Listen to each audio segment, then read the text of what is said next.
സ്വപ്ന ജോലിക്കായി ഡൗൺലോഡ് ചെയ്യൂ CC learning app. Hi ആൾ, എല്ലാവർക്കും CCയുടെ ഒരു പുതിയ ക്ലാസ്സിലേക്ക് സ്വാഗതം. എൻ്റെ പേര് കൈലാസ്. നമ്മളിത് പഠിക്കാൻ പോകുന്നത് AMVയുടെ സിലബസിലെ ഏറ്റവും ഇമ്പോർട്ടൻ്റ് ആയിട്ടുള്ള ഒരു ടോപ്പിക്കാണ്. നമുക്ക് എന്താണെന്ന് നോക്കാം. നമ്മളിത് പഠിക്കാൻ പോകുന്നത് ഇലക്ട്രിക് വെഹിക്കിൾസും ഹൈബ്രിഡ് ഇലക്ട്രിക് വെഹിക്കിൾസിനെ പറ്റിയാണ്. ഓക്കെ, EV എന്ന് വെച്ചാൽ എന്താണ്? Electric vehicle. അതേപോലെ തന്നെ HEV എന്ന് വെച്ചാൽ എന്താണ്? Hybrid electric vehicles. നമുക്ക് സിലബസിലേക്ക് പോകാം. അപ്പോൾ ആദ്യം തന്നെ നമുക്ക് പറയാനുള്ളത് എന്താണ് ഇലക്ട്രിക് വെഹിക്കിൾസ് നമുക്ക് നോക്കാം. A vehicle powered fully or partially by electricity using an electric motor instead of IC engine. ഒരു ഇന്റേണൽ കമ്പഷൻ എഞ്ചിൻ അല്ലെങ്കിൽ ഒരു IC എഞ്ചിന് പകരം ഒരു ഇലക്ട്രിക് മോട്ടറാണ് നമ്മൾ യൂസ് ചെയ്യുന്നതെങ്കിൽ അത്തരത്തിലുള്ള വെഹിക്കിൾസിനെ വിളിക്കുന്ന പേരാണ് എന്ത്? ഇലക്ട്രിക് വെഹിക്കിൾസ് എന്ന് പറയുന്നത്. ഇനി അതേപോലെ ഹൈബ്രിഡ് വെഹിക്കിൾ എന്ന് വെച്ചാൽ എന്താ? IC എഞ്ചിന്റെ കൂടെ തന്നെ നമ്മൾ എന്ത് യൂസ് ചെയ്യുന്നു? ഒരു ഇലക്ട്രിക് മോട്ടർ കൊണ്ട് യൂസ് ചെയ്യുകയാണെങ്കിൽ അത്തരത്തിലുള്ള വാഹനങ്ങളെ വിളിക്കുന്ന പേരാണ് എന്ത്? ഹൈബ്രിഡ് ഇലക്ട്രിക് വെഹിക്കിൾ അല്ലെങ്കിൽ HEV എന്ന് പറയുക. ഇപ്പൊ എന്താണ് EV എന്ന് വെച്ചാൽ എന്താണ്? നമ്മൾ അവിടെ എന്ത് യൂസ് ചെയ്യുന്നു? ഒരു ഇലക്ട്രിക് മോട്ടർ മാത്രം യൂസ് ചെയ്യുന്നു. HEV ആണല്ലോ IC എഞ്ചിനും അതേപോലെ ഒരു ഇലക്ട്രിക് മോട്ടർ നമ്മൾ യൂസ് ചെയ്യുന്നതാണെങ്കിൽ അത് ഹൈബ്രിഡ് ഇലക്ട്രിക് വെഹിക്കിൾ എന്ന് വിളിക്കുന്നു. ഇനി നോക്കിയേ, നമുക്ക് EVയുടെ കുറച്ച് ബെനിഫിറ്റ്സ് നോക്കാം. ഫസ്റ്റ് ബെനിഫിറ്റ് എന്ന് പറയുന്നത് എന്താ? ഇതിന് സീറോ ടെയിൽ പൈപ്പ് എമിഷൻ ആണ്. ഈ ടെയിൽ പൈപ്പ് എന്ന് വെച്ചാൽ എന്താണ്? എക്സോസ്റ്റ് ഗ്യാസസ് പുറത്തു പോകുന്ന പൈപ്പിനെ വിളിക്കുന്ന പേരാണ് എന്ത്? ടെയിൽ പൈപ്പ് എന്ന് പറയുന്നത്. അപ്പൊ അവിടെ എന്താണ്?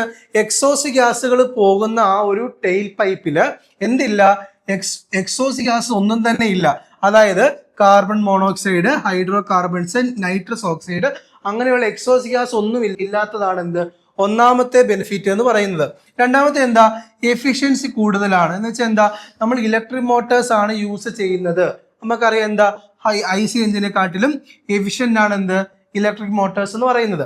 അതേപോലെ തന്നെ എന്താണ്? ഇവിടെ റണ്ണിങ് കോസ്റ്റ് കുറവാണല്ലേ. ഇപ്പൊ IC എഞ്ചിൻ യൂസ് ചെയ്യുന്ന സമയത്ത് നമുക്ക് എന്ത് വേണം? പെട്രോള്, ഡീസലൊക്കെ വേണം.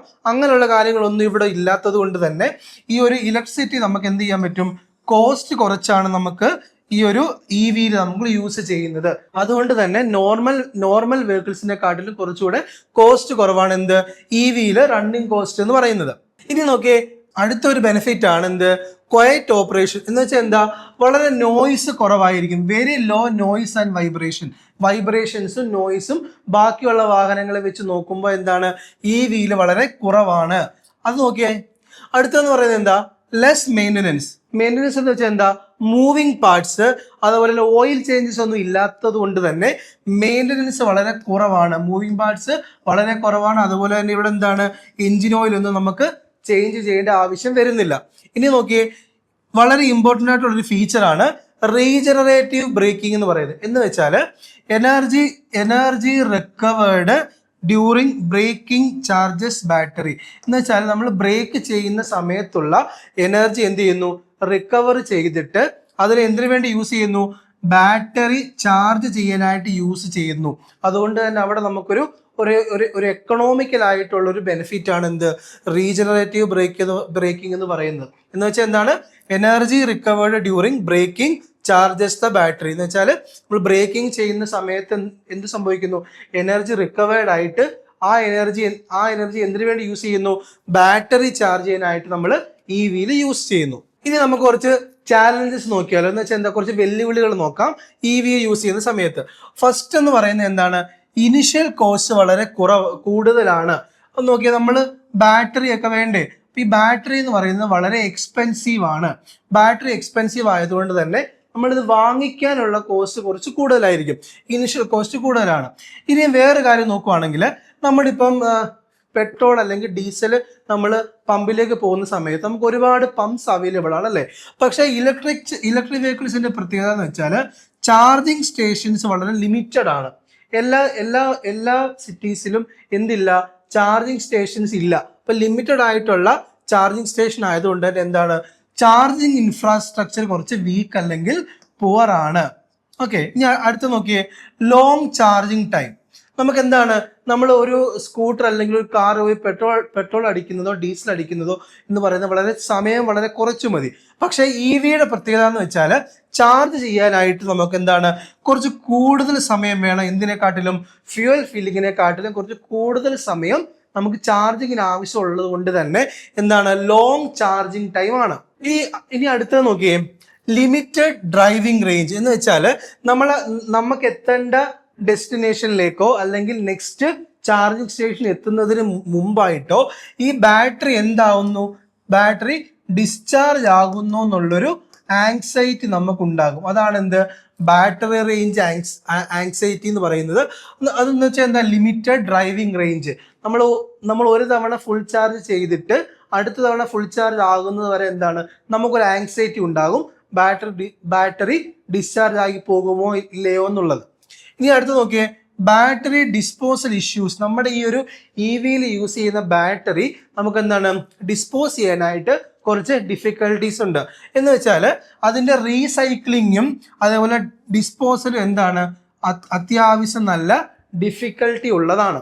ഇനി പവർ സപ്ലൈ ഡിപ്പെൻഡൻസ് എന്ന് വെച്ചാൽ നമ്മൾക്ക് എപ്പോഴും ഒരു റിലയബിൾ ആയിട്ടുള്ള ഒരു ഇലക്ട്രിസിറ്റി സപ്ലൈ എപ്പോഴും ആവശ്യമാണ്. ഇല്ല എന്നുണ്ടെങ്കിൽ നമുക്ക് എന്ത് ചെയ്യാൻ പറ്റില്ല, EV യൂസ് ചെയ്യാനായിട്ട് പറ്റില്ല. അപ്പോൾ ഇത്രയാണ് നമ്മുടെ EV യൂസ് ചെയ്യുമ്പോൾ ഉള്ള ചാലഞ്ചസ് എന്ന് പറയുന്നത്. ഇനി നോക്കിയാൽ നമുക്ക് നോക്കാം ഹൈബ്രിഡ് വെഹിക്കിൾ യൂസ് ചെയ്യുമ്പോൾ ഉണ്ടാകുന്ന ബെനിഫിറ്റ്സ് നോക്കാം.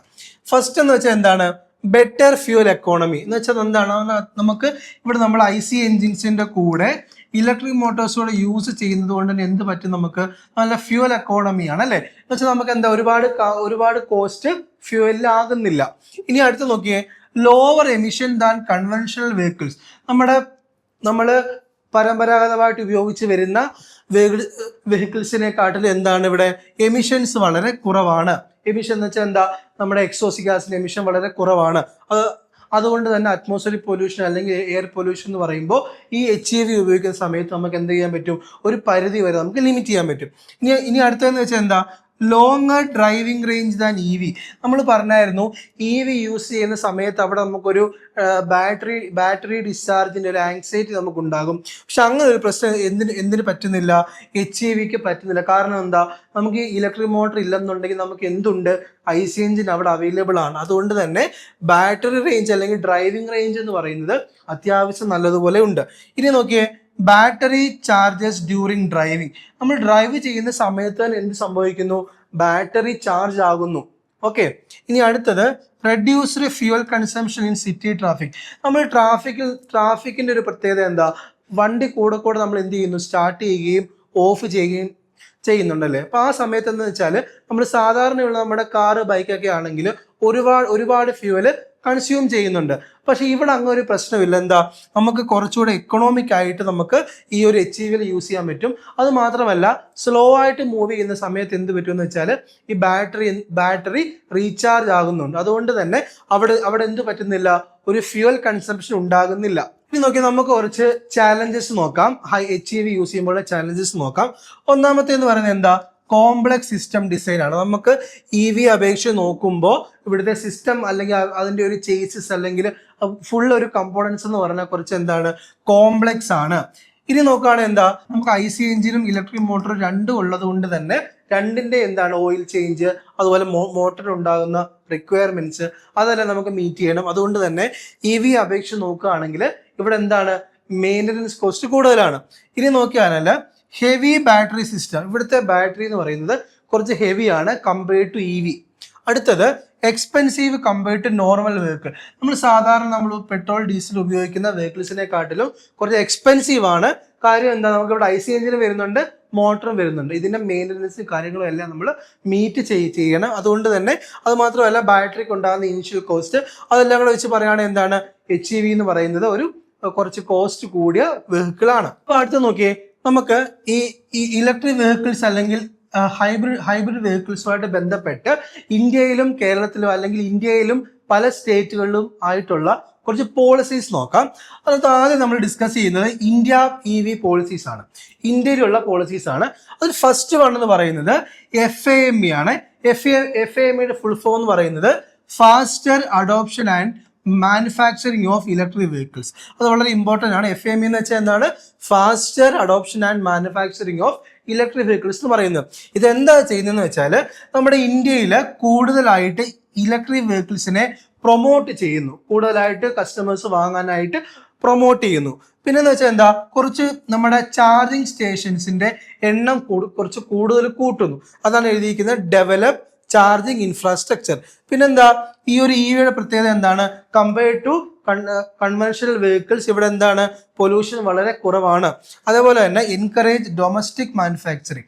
നമ്മൾ എന്താണ് നമുക്ക് ഇതിന്റെ പാർട്സ് എല്ലാം ഡൊമസ്റ്റിക് ആയിട്ട് മാനുഫാക്ചർ ചെയ്യാൻ പറ്റുന്നതാണ്.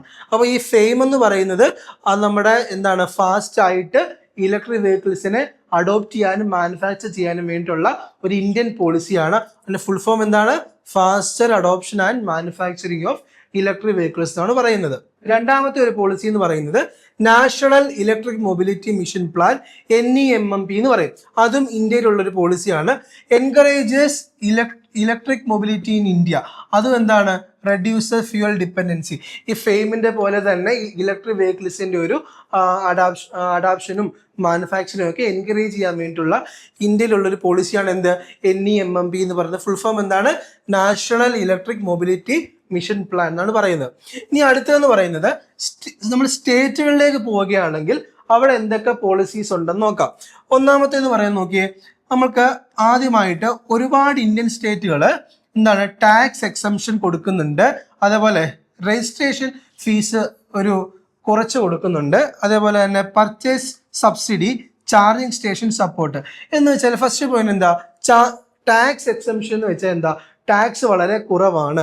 അതുപോലെ തന്നെ രജിസ്ട്രേഷൻ ഫീസ് റിഡക്ഷൻ എന്ന് വെച്ചാൽ എന്താ, നമ്മൾ ഈ EV വാങ്ങിച്ച് രജിസ്റ്റർ ചെയ്യുന്ന സമയത്ത് അവിടെ എന്താണ് ഫീസ് വളരെ കുറവാണ് കമ്പയർഡ് ടു അതർ വെഹിക്കിൾസ്. പിന്നെ എന്ന് വെച്ചാൽ എന്താ, പർച്ചേസ് സബ്സിഡി. നമ്മൾ വാങ്ങുന്ന സമയത്ത് നമുക്ക് എന്താണ് കുറച്ച് പൈസ നമുക്ക് കുറച്ച് കൊടുത്താൽ സബ്സിഡി ഉണ്ടാകും.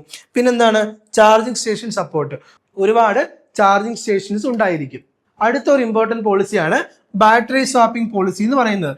ഇതെന്താന്ന് വെച്ചാൽ നമ്മൾ ഒരു ബാറ്ററി ഡിസ്ചാർജ് ആയി അതിനെ റീചാർജ് ചെയ്ത് ഉപയോഗിക്കുന്നതിന് പകരം എന്ത് ചെയ്യാൻ പറ്റും, ഒരു ഫുള്ളി ചാർജ്ഡ് ആയിട്ടുള്ള ഒരു ബാറ്ററി കൊണ്ട് നമുക്ക് സ്വാപ്പ് ചെയ്യാം. എന്ന് വെച്ചാൽ എന്താ, നമുക്ക് മാറ്റി ഉപയോഗിക്കാം. Okay, allows quick battery replacement. Battery നമുക്ക് എന്ത് ചെയ്യാൻ പറ്റും, വളരെ പെട്ടെന്ന് റീപ്ലേസ് ചെയ്ത് നമുക്ക് ഈ വെഹിക്കിൾ യൂസ് ചെയ്യാൻ പറ്റും. അതേപോലെ തന്നെ എന്ത് ചെയ്യാം, ഇവിടെ നമുക്ക് ചാർജിങ് ടൈം വളരെ കുറച്ചു മതി. ഇത് രണ്ടുമാണ് എന്ത്, നമ്മുടെ ബാറ്ററി സ്വാപ്പിംഗ് പോളിസിയിൽ വരുന്ന മെയിൻ രണ്ട് ഒബ്ജക്റ്റീവ്സ് എന്ന് പറയുന്നത്.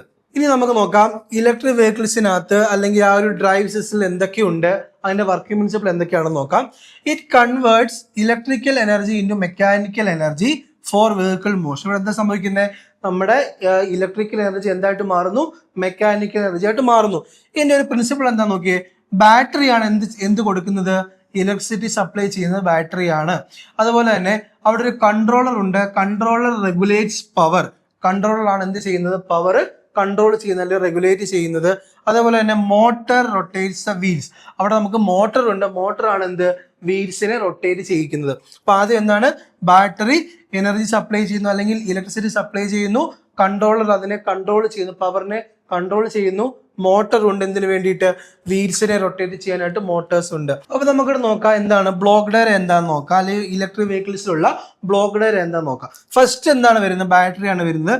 ബാറ്ററി എന്ത് ചെയ്യുന്നു, ഇലക്ട്രിസിറ്റി കൺട്രോളറിലേക്ക് കൊടുക്കുന്നു. കൺട്രോളർ എന്താ ചെയ്യുന്നത്, ആ പവറിനെ റെഗുലേറ്റ് ചെയ്തിട്ട് അതിനെ ഇലക്ട്രിക് മോട്ടറിലേക്ക് കൊടുക്കുന്നു. ഈ മോട്ടർ എന്ത് ചെയ്യുന്നു, ആ വെഹിക്കിളിന്റെ ട്രാൻസ്മിഷൻ സിസ്റ്റത്തിലേക്ക് ആ പവറിനെ ട്രാൻസ്ഫർ ചെയ്യുന്നു. അങ്ങനെ ആ ട്രാൻസ്മിഷൻ സിസ്റ്റം വഴി എന്ത് ചെയ്യുന്നു, നമ്മുടെ വീല് റൊട്ടേറ്റ് ചെയ്യുന്നു. ഇതാണ് എന്ത്, ഒരു ഇലക്ട്രിക് വെഹിക്കിൾ നടക്കുന്ന ബ്ലോക്ക് ഡയഗ്രാം അല്ലെങ്കിൽ അതിന്റെ പ്രിൻസിപ്പിൾ എന്ന് പറയുന്നത്. ഇനി നമുക്ക് എന്തൊക്കെയാണ് കമ്പോണൻസ് നോക്കാം. ഫസ്റ്റ് എന്ന് പറയുന്നത് ബാറ്ററി പാക്ക് ആണ്. ബാറ്ററി എന്താ ചെയ്യുന്നത്, അതിലുള്ള ഇലക്ട്രിക്കൽ എനർജിയെ സ്റ്റോർ ചെയ്യുന്നു. നമ്മൾ കോമൺ ആയിട്ട് യൂസ് ചെയ്യുന്ന ഒരു ബാറ്ററിയാണ് ലിഥിയം അയോൺ ബാറ്ററി. വളരെ ഇമ്പോർട്ടൻറ്റ് പോയിന്റ് ആണ്. ഇലക്ട്രിക് വെഹിക്കിൾസിൽ കോമൺ ആയിട്ട് യൂസ് ചെയ്യുന്ന ബാറ്ററി ഏതാണ്, ലിഥിയം അയോൺ ബാറ്ററിയാണ്. ഇനി രണ്ടാമത്തെ കമ്പോണന്റ് ഏതാ, ഇലക്ട്രിക് മോട്ടർ ആണ്. മോട്ടർ എന്താ ചെയ്യുന്നത്, നമുക്കറിയാം ഇലക്ട്രിക്കൽ എനർജി എന്തായിട്ട് മാറ്റുന്നു, മെക്കാനിക്കൽ എനർജി ആക്കി മാറ്റുന്നു. ഇനി അടുത്ത എന്താണ്, കൺട്രോളർ അല്ലെങ്കിൽ പവർ ഇലക്ട്രോണിക്സ് എന്ന് പറയും. കൺട്രോളർ എന്താ ചെയ്യുന്നത്, controls the motor speed and torque. നമ്മുടെ അവിടെ ഉണ്ടാകുന്ന ടോർക്കിനെയും മോട്ടറിന്റെ സ്പീഡിനെയും റെഗുലേറ്റ് ചെയ്യുന്നു. അടുത്ത എന്താണ്, charger. Chargers battery from external supply. നമ്മുടെ എന്താണ് പവർ സ്റ്റേഷനിൽ നിന്നിട്ട് നമ്മുടെ എക്സ്റ്റേണൽ സപ്ലൈയിൽ നിന്ന് ബാറ്ററിയിലേക്ക് ചാർജ് അക്സെപ്റ്റ് ചെയ്യുന്നതാണ് എന്ത്, ചാർജർ എന്ന് പറയുന്നത്. ഇനി അടുത്ത എന്താ, DC കൺവേർട്ടർ എന്ന് വെച്ചാൽ it converts high voltage into low voltage. നമുക്ക് കിട്ടുന്ന എന്താ, ഹൈ വോൾട്ടേജ് ആണ് കിട്ടുന്നത്, നമുക്കത് ഡയറക്റ്റ് ആയിട്ട് യൂസ് ചെയ്യാൻ പറ്റില്ല. അപ്പോൾ നമ്മൾ അതിനെ എന്ത് ചെയ്യുന്നു, ഒന്ന് സ്റ്റെപ്പ് ഡൗൺ ചെയ്തിട്ട് ആണ് നമുക്ക് യൂസ് ചെയ്യുന്നത്. അപ്പോൾ ഹൈ വോൾട്ടേജിനെ എന്തായിട്ട് മാറ്റുന്നു, ലോ വോൾട്ടേജ് ആക്കി മാറ്റുന്നതാണ് എന്ത്, ഡി സി കൺവേർട്ടർ എന്ന് പറയുന്നത്. അടുത്ത എന്താണ്, ട്രാൻസ്മിഷൻ സിസ്റ്റം എന്ന് പറയുന്നത്. എന്ന് വെച്ചാൽ transfer the power to the wheels. നമുക്ക് നമ്മുടെ ആ ഒരു ഡി സി കൺവേർട്ടർ വരെ ഉണ്ടാവുക ആ ഒരു ലോ വോൾട്ടേജിന് എന്തിലേക്ക് കൊടുക്കുന്നു, വീൽസിലേക്ക് ട്രാൻസ്ഫർ ചെയ്യുന്ന സിസ്റ്റമാണ് എന്ത്, ട്രാൻസ്മിഷൻ സിസ്റ്റം എന്ന് പറയുന്നത്. ഇനി വളരെ ഇമ്പോർട്ടൻ്റ് ആയിട്ടുള്ള ഒരു കമ്പോണന്റ് ആണ് എന്ത്, റീജനറേറ്റീവ് ബ്രേക്കിംഗ് സിസ്റ്റം എന്ന് പറയും. ഇവിടെ എന്താ ചെയ്യുന്നത്, റിക്കവേഴ്സ് ദ ബ്രേക്കിംഗ് എനർജി. നമ്മൾ ബ്രേക്കിംഗ് ചെയ്യുന്ന സമയത്ത് ഉണ്ടാകുന്ന എനർജി എന്ത് ചെയ്യുന്നു, അല്ലെങ്കിൽ റിക്കവർ ചെയ്തിട്ട് ബാറ്ററി റീചാർജ് ചെയ്യുന്നതാണ് എന്ത്, റീജനറേറ്റീവ് ബ്രേക്കിംഗ് സിസ്റ്റം എന്ന് പറയുന്നത്. ഇനി എന്താ നോക്കിയേ, തെർമൽ മാനേജ്മെന്റ് സിസ്റ്റം. ഇവിടെ എന്താ ചെയ്യുന്നത്, in maintains the battery and motor temperature.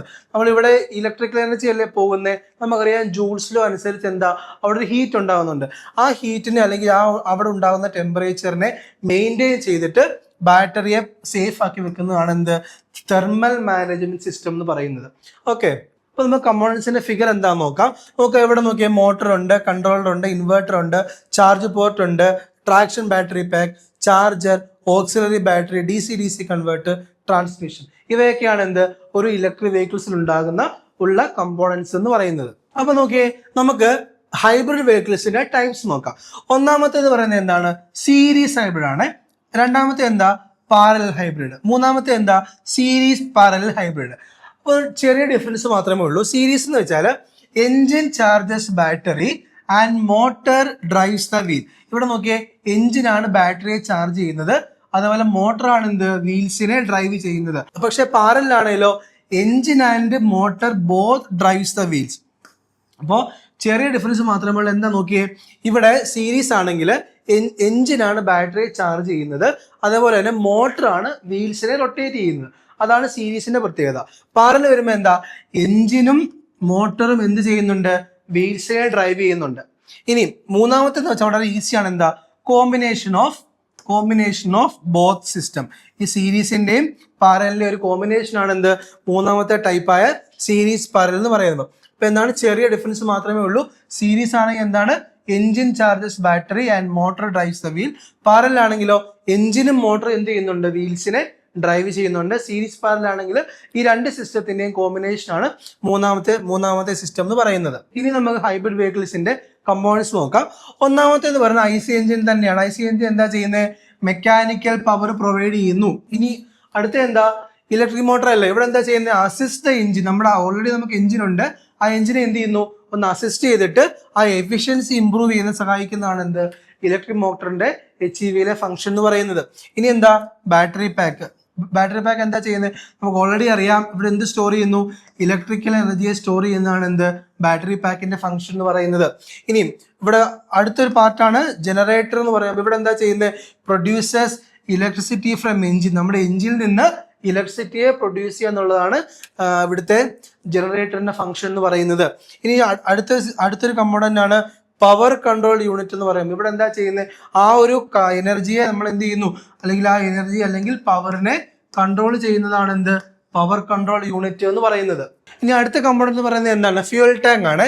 Fuel tank എന്തിനായിരിക്കും, നമുക്കറിയാം ഇവിടെ ഐ സി എഞ്ചിൻ നമുക്കുണ്ട്. അതുകൊണ്ട് തന്നെ ആ ഐ സി എഞ്ചിനിലേക്കുള്ള ഫ്യൂവലിനെ സ്റ്റോർ ചെയ്യാൻ വേണ്ടിയാണ് എന്ത് നമ്മൾ ഉപയോഗിക്കുന്നത്, ഫ്യൂൽ ടാങ്ക് യൂസ് ചെയ്യുന്നത്. ഇനി അടുത്ത് നോക്കിയേ, transmission transfers combined power to the wheels. Combined എന്ന് വെച്ചാൽ എന്താ, ഇവിടെ നമുക്ക് ഐ സി എഞ്ചിനും ഉണ്ട്, ഇലക്ട്രിക് മോട്ടറിനും ഉണ്ട്. ഈ രണ്ടിന്റെയും കൂടെ കമ്പൈൻഡ് ഔട്ട്പുട്ടാണ് നമുക്ക് വീൽസിലേക്ക് പോകുന്നത്. അതിനാണ് നമ്മൾ എന്ത് യൂസ് ചെയ്യുന്നത്, ട്രാൻസ്മിഷൻ സിസ്റ്റത്തിന്റെ HEV ഫംഗ്ഷൻ എന്ന് പറയുന്നത്. നമുക്കിനി ജസ്റ്റ് ഒരു പാരൽ ഹൈബ്രിഡിന്റെ സീരീസ് ഹൈബ്രിഡിന്റെ ഫിഗർ ഒക്കെ നോക്കാം. ഓക്കെ, ഇവിടെ പാരൽ ഹൈബ്രിഡും ഉണ്ട്, സീരീസ് ഹൈബ്രിഡും ഉണ്ട്. നമുക്കറിയാം സീരീസ് ഹൈബ്രിഡിൽ എന്താ ചെയ്യുന്നത്, മോട്ടറാണ് വീൽസിനെ ഡ്രൈവ് ചെയ്യുന്നത്. പാരൽ ഹൈബ്രിഡ് ആണല്ലോ മോട്ടറും എഞ്ചിനും വീൽസിനെ ഡ്രൈവ് ചെയ്യുന്നുണ്ട്. ആ ഒരു ഡിഫറൻസ് കാണിക്കാൻ വേണ്ടിയാണ് ഈ ഫിഗർ വെച്ചത്. നോക്കി, ഐ സി എഞ്ചിൻ ഉണ്ട്. കാര്യം എന്താ ഇവിടെ എന്ന് വെച്ചാൽ ഇത് HEV അല്ലേ, ഐ സി എഞ്ചിനും ഉണ്ട്, മോട്ടറും ഉണ്ട്. ഇവിടെ നോക്കുകയാണെങ്കിൽ നോക്കിയേ, നമുക്ക് ഈ പവറിന്റെ ഡയറക്ഷൻ നോക്കുകയാണെങ്കിൽ നമുക്ക് ഇലക്ട്രിക് മോട്ടറിൽ നിന്നും പവർ വരുന്നുണ്ട്, ഐ സി എഞ്ചിനിൽ നിന്നും പവർ വരുന്നുണ്ട്. രണ്ടും കൂടെ ഒരുമിച്ചാണ് വീൽസിനെ ഡ്രൈവ് ചെയ്യുന്നത്. അപ്പോൾ സീരീസ് ആണെങ്കിലോ ഇവിടെ നമുക്ക് എന്താണ്, ഇലക്ട്രിക് മോട്ടറിൽ നിന്നുള്ള പവർ മാത്രമേ വീൽസിനെ ഡ്രൈവ് ചെയ്യുന്നുള്ളൂ. ഇനി നമുക്കൊരു കമ്പാരിസൺ നോക്കാം. EVയും HEVയും തമ്മിലുള്ള ഡിഫറൻസ് അല്ലെങ്കിൽ കമ്പാരിസൺ ആണ് പറയുന്നത്. ഓക്കെ, EV ആണെങ്കിൽ ഫുള്ളി ഇലക്ട്രിക് ആണ്, ഇനി ഹൈബ്രിഡ് ആണെങ്കിലോ എഞ്ചിൻ യൂസ് ചെയ്യുന്നുണ്ട്, മോട്ടറും യൂസ് ചെയ്യുന്നുണ്ട്. അതേപോലെ തന്നെ ഇ വിയിലെ പ്രത്യേകത എന്താ, അവിടെ ടെയിൽ പൈപ്പ് എമിഷൻ വളരെ കുറവാണ്, 0 ആണ്. ഇവിടെ ആണെങ്കിലോ എമിഷൻ വളരെ കുറവാണെന്നേ ഉള്ളൂ. ഇനി ഇവിടെ എന്ന് വെച്ചാൽ എക്സ്റ്റേണൽ ആയിട്ട് നമ്മൾ എന്ത് ചെയ്യണം, ചാർജ് ചെയ്യണം. ഇ വി നമുക്ക് എക്സ്റ്റേണൽ ആയിട്ട് നമ്മൾ ചാർജ് ചെയ്യണം. പക്ഷെ ഇവിടെ എന്ന് വെച്ചാൽ എന്താ, സെൽഫ് ചാർജിങ് പോസിബിൾ ആണ്. അതെങ്ങനെയാ, IC എഞ്ചിനിൽ നിന്ന് നമ്മൾ എന്ത് ചെയ്യുന്നു, ജനറേറ്റർ വഴി പവർ ജനറേറ്റ് ചെയ്യുന്നു. ആ ഒരു പവർ നമുക്ക് എന്ത് ചെയ്യാൻ പറ്റും, ചാർജിങ്ങിന് വേണ്ടി ഉപയോഗിക്കുക. ഓട്ടോമാറ്റിക് ആയിട്ട് ചാർജ് ചെയ്തോളും HEV. ഇനി EV ആണെങ്കിൽ കുറച്ച് സിമ്പിൾ മെക്കാനിസം ആണ്. HEV എന്താ, കുറച്ച് കോംപ്ലക്സ് ആയിട്ടുള്ള മെക്കാനിസം ആണ്. ഇനി ഇവിടെ ഇ വിയിലെ പ്രത്യേകത എന്ന് വെച്ചാൽ ലിമിറ്റഡ് റേഞ്ച് ആണ്. നമുക്ക് ബാറ്ററി ചാർജ് പെട്ടെന്ന് തീർന്നു പോകും. പക്ഷേ ഇവിടെ ആണെങ്കിലോ ബെറ്റർ റേഞ്ച് ആണ്. കാര്യം എന്ന് വെച്ചാൽ എന്താ, ഇവിടെ നമുക്ക് രണ്ട് പവറിന്റെ ഔട്ട്പുട്ട് കിട്ടുന്നുണ്ട്. അതുകൊണ്ട് തന്നെ കുറച്ചുകൂടെ റേഞ്ച് കൂടുതലാണ് HEV വരുമ്പോൾ. ഇനി നമുക്ക് കുറച്ച് PSC ഇമ്പോർട്ടൻറ്റ് പോയിന്റ്സ് നോക്കാം. ഓക്കെ, ഇ വി എന്ന പ്രത്യേകത എന്താ, vehicle powered by electric motor ആണ് എന്ത്, ഇ വിയിൽ പവർ കൊടുക്കുന്നത്. HEVയിലാണെങ്കിലോ യൂസസ് ബോത്ത് അല്ലേ, IC എഞ്ചിൻ യൂസ് ചെയ്യുന്നുണ്ട്, ഇലക്ട്രിക് മോട്ടർ യൂസ് ചെയ്യുന്നുണ്ട്. ഇനി നമുക്ക് ഇ വിയിലുള്ളൊരു പ്രത്യേകതയാണ് നോക്കിയാൽ regenerative braking recovers energy during braking. നമ്മൾ ബ്രേക്ക് ചെയ്യുന്ന സമയത്തുള്ള എനർജി എന്ത് ചെയ്യുന്നു, റിക്കവർ ചെയ്യുന്നു. അതൊരു ഇമ്പോർട്ടൻറ്റ് ഫീച്ചറാണ്. ഇനി നോക്കിയേ ലിഥിയം അയൺ ബാറ്ററി ആണ് എന്ത്, കോമൺ ആയിട്ട് നമ്മൾ ഇ വിയിൽ യൂസ് ചെയ്യുന്ന ബാറ്ററി എന്ന് പറയുന്നത്. ഇനി നോക്കിയേ ഫെയിം എന്ന് വെച്ചാൽ എന്തായിരുന്നു, ഒരു സ്കീമാണ്. എന്തിനു വേണ്ടിയുള്ള, EV അഡോപ്ഷൻ പ്രൊമോട്ട് ചെയ്യാൻ വേണ്ടിയിട്ടുള്ള ഒരു ബെറ്റർ സ്കീമാണ് ഫെയിം എന്ന് പറയുന്നത്. Faster adoption and manufacturing of electric vehicles ആണ് ഫുൾ ഫോം. ഇനി നോക്കിയേ EV produces 0 tail pipe emission വളരെ കുറവാണ് ഇ വിയിൽ. അതേപോലെ നോക്കിയേ hybrid vehicle improve the fuel economy. Hybrid vehicle ആണ് എന്ത്, ഫ്യൂൽ എക്കോണമി കൂടുതലായിട്ടുള്ളത്. ഇനി നോക്കിയേ സീരീസും പാരലും നമ്മൾ ഓൾറെഡി പറഞ്ഞായിരുന്നു. സീരീസിന്റെ പ്രത്യേകത എന്താ, മോട്ടോർ ഡ്രൈവ്സ് വീൽ. അതേപോലെ പാരലിന്റെ പ്രത്യേകത എന്താ, എഞ്ചിനും മോട്ടറും ആണ് എന്ത്, വീൽസിനെ ഡ്രൈവ് ചെയ്യിക്കുന്നത്. അപ്പോൾ നമ്മുടെ AMVയുടെ ബാച്ച് ഓൾറെഡി CCയിൽ സ്റ്റാർട്ട് ആയിട്ടുണ്ട്. ജോയിൻ ചെയ്യാനായിട്ട് സ്ക്രീനിൽ കാണുന്ന നമ്പറിൽ കോൺടാക്ട് ചെയ്യുക. അതേപോലെ തന്നെ പ്ലേ സ്റ്റോറിലും ആപ്പ് സ്റ്റോറിലും അവൈലബിൾ ആയിട്ടുള്ള CC ലേണിംഗ് ആപ്പ് എന്ന് പറയുന്ന ആപ്പ് നിങ്ങൾ ഡൗൺലോഡ് ചെയ്യുക. AMVയ്ക്ക് പഠിക്കാൻ വേണ്ട എല്ലാ കാര്യങ്ങളും നിങ്ങൾക്ക് ആ ആപ്പിൽ അവൈലബിൾ ആണ്. ഇനി നോക്കിയേ, നമുക്ക് ആ ആപ്പിൽ ഫ്രീ ഡെയിലി മോക്ക് ടെസ്റ്റുകൾ, അതുപോലെ ഫ്രീ ക്വിസസ്, PYQ ഡിസ്കഷൻസ് എല്ലാം നമുക്ക് അവൈലബിൾ ആണ്. ജോയിൻ ചെയ്യാനായിട്ട് ആപ്പ് ഡൗൺലോഡ് ചെയ്യുക. സ്ക്രീനിൽ കാണുന്ന നമ്പറിൽ കോൺടാക്ട് ചെയ്യുക.